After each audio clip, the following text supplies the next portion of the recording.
అన్ని రకాల వస్త్రాలపై up to 66% of. ఇది అంటే ఫిష్ వెంకట్ గారు ప్రభాస్ గారు హెల్ప్ చేస్తున్నారని మొత్తం స్ప్రెడ్ అవుతుంది. ఎప్పుడు వచ్చింది కాల్ మీకు? అది కాల్ వచ్చింది కానీ అది నిజమా కాదా మాకు తెలియదమ్మా.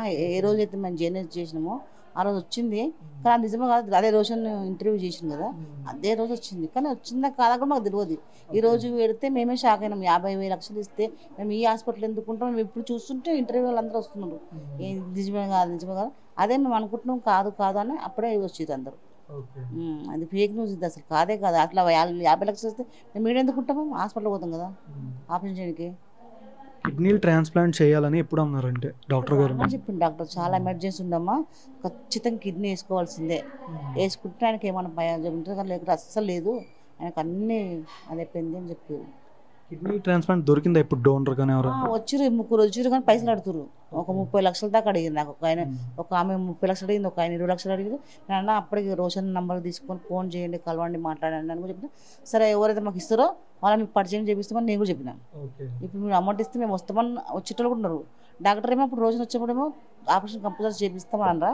ఇప్పుడు వాళ్ళు ఇస్తానటోళ్ళు లేదు మీ కొడుకులు పిల్లలు ఇవ్వాలి అని ఆయన అంటారు డాక్టర్. వీడియోలో ఫిష్ వెంకట్ గారు కూతురు కూడా, మీ అమ్మాయి గారు కూడా చెప్పారు ప్రభాస్ గారు హెల్ప్ చేశారు, ఇలా ఫోన్ కాల్ వచ్చింది అని మొత్తం ఆవిడే సోషల్ మీడియాలో చెప్పినట్టు కూడా ఉంది కదా వీడియోలో చూడడానికి. అది కాల్ వచ్చిందమ్మా నిజమే, కానీ అది నిజమా కాదా మాకు కూడా ఇప్పుడు మాకు తెలిసింది. వాట్సాప్లో చూస్తే, ఇన్స్టాగ్రామ్లో వాట్సాప్లో పెట్టిరు అన్నీ. మా కూతుర్ని ప్రభాస్ నెట్టి ఫోటో తీసి ఎవరు తీసి తెలియదు. 50 లక్షలు మేము ఇప్పుడు చూసి షాక్ అవుతున్నాం. మేమే ప్రభాస్ వాళ్ళ అసిస్టెంట్ అనే చెప్పిండు, మళ్ళీ ఇప్పుడు మేము చేస్తే కలుస్తలేదు. అది ఎంతవరకు నిజమో ఎంతవరకు అవుతుందో మీరే తెలుసుకోవాలమ్మా.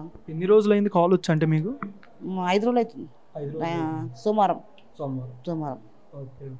అంటే తెలుగు ఫిల్మ్ ఇండస్ట్రీ నుంచి కానీ, ఫిల్మ్ ఛాంబర్ నుంచి, మా అసోసియేషన్ నుంచి ఎవరైనా హెల్ప్ చేయడానికి ముందుకు ఎవరైనా వస్తున్నారా? ఎవ్వరు రాలేరమ్మా, ఎవ్వరు రాలేరు. కానీ రోషన్ వచ్చి ఇంటర్వ్యూ తీసుకున్నారు మాకు. అందరు కొంచెం ఆయన చాలా మంది ఫ్యాన్స్ ఉన్నారు కదా, వాళ్ళు వీళ్ళు కొంచెం అమౌంట్ వేసారు, అదే మాకు నెట్టుకొస్తున్నాం ఇప్పుడు దాకా. ఆయన ఇంటర్వ్యూ చేస్తే ఖచ్చితంగా సాయం చేస్తారు, చేసిర్రు నెట్టుకొస్తున్నాం. సినిమాటోగ్రాఫర్ నుంచి కానీ ఎవరి నుంచి కాల్స్ కానీ అలా వచ్చిన? కోమటిరెడ్డి సార్ గారి దగ్గర నుంచి అలాగే దగ్గర నుంచి రాలేవు, ఎవరి నుంచి రాలే. గబ్బర్ సింగ్ టీం వచ్చారు, నేను కలిసి వెళ్ళిపోయారు. అమౌంట్ గట్టి ఏమి ఒక్క ఆయన మాత్రం ఇచ్చిన 1 లక్ష రూపాయలు పొద్దున్న. పవన్ కళ్యాణ్ గారికి సమాచారం అందించారా? అదే అందించమని చెప్తున్నాం అందరికి ఇంటర్వ్యూ చేసి. మన అది అందిందో లేదో తెలియదు, ఆయన దగ్గర పోవాలని అనుకుంటున్నాం, పోయిందో లేదో తెలియదు. అంటే ప్రజెంట్ ఇప్పటిదాకా ఉన్న సిచ్యువేషన్, ఇప్పటిదాకా అంటే కిడ్నీ ట్రాన్స్ప్లాంట్ తెచ్చుకునేదాకా ఎందుకు ఉన్నారు అంటే వాళ్ళకి చెప్పిరామా, ఫస్టే చెప్పిన 4 సంవత్సరాల కింద. ఆయన వినలేడు, ఆయన కొంచెం మంచిగా ఉంటే నాకు ఏ డాక్టర్ వద్దు అంటాడు, మంచిగా నేను అంటాడు.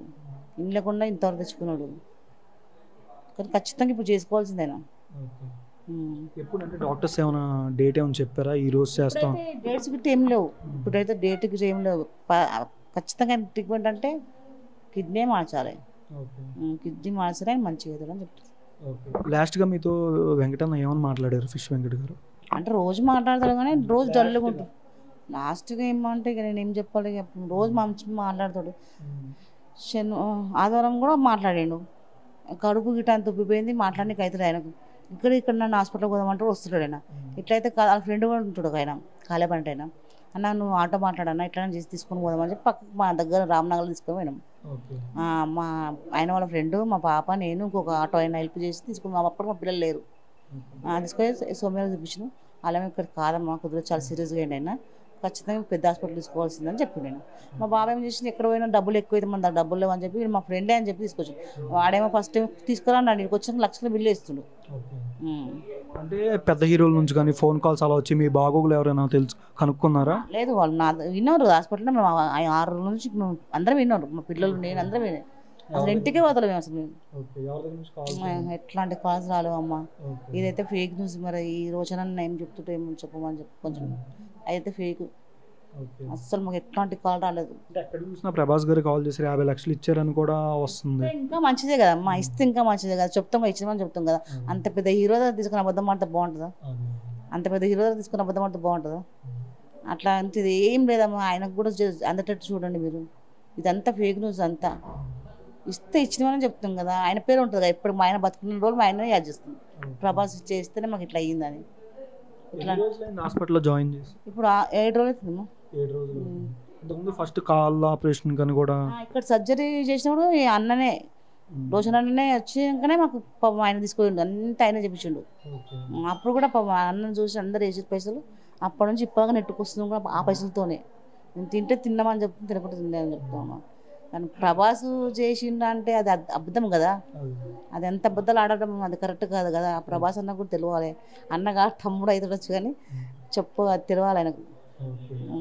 మీరు ఎవరినైనా సాయం అడ్డం కానీ ఎవరికైనా ఇన్ఫర్మేషన్ అందజేయడం కానీ మీ అదే ఎన్టీఆర్, పవన్ కళ్యాణ్, చిరంజీవి గారు, ప్రభాస్ గారు, రవితేజ వీళ్ళందరూ ఆయనకు చాలా పరిచయము. ఒవ్వరు సోర్స్ కూడా చాలా పరిచయం ఆయనకు. ఎవ్వరైనా వచ్చి హెల్ప్ చేసి మాకు చేతికి డబ్బులు అవసరం లేదు, డాక్టర్తో మాట్లాడి ఆయనకు చేతికి పెట్టేసి ఆయనకు బతికిస్తారు అంతే. ఇప్పుడు నాకు కోరలేదు అది, చేతికి కూడా డబ్బులు ఇవ్వకండి, ఫోన్పే కూడా చేయకండి, ఆయన చేతికి డాక్టర్తో మాట్లాడి చెప్పిస్తారు మాకు. అందుకని మాకు అంత బడ్జెట్ లేదు. కనీసం ఇళ్ళ మీద చేద్దామని మాకు ఇళ్ళ మీద కూడా అంత బడ్జెట్ రాదు, అది మా బాధ.